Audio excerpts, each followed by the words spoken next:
Phillips completely transformed my mind and understanding when it came to real estate investment. No one has any idea what's going to happen.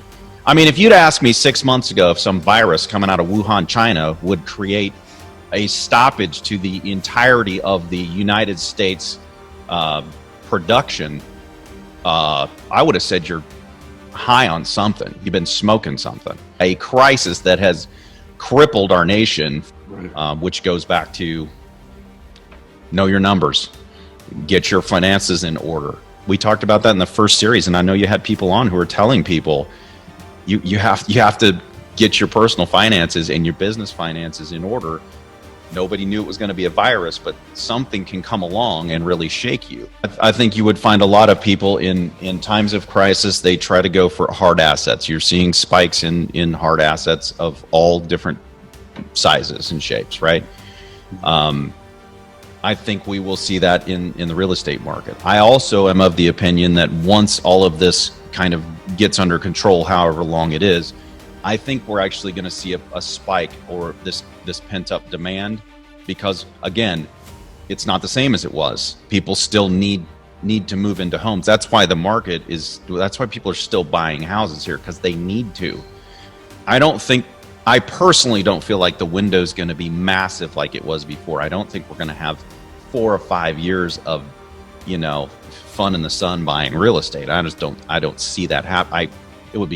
For me, it would be great. For a whole bunch of people, it's going to be horrible, right? The biggest thing that's gotten hit in our economy right now is travel, right? Because nobody's on airplanes, nobody's on cruise ships, nobody's on any of that stuff. So if your city is mostly tourism, well, then right now your city is in trouble, right? So same thing. Don't buy in an area that doesn't have a diverse workforce.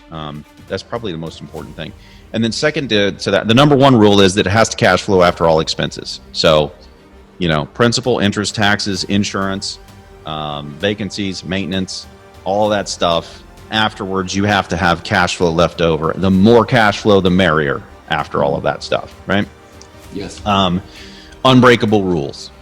And then, generally speaking, 1 to 4 units if you're starting out.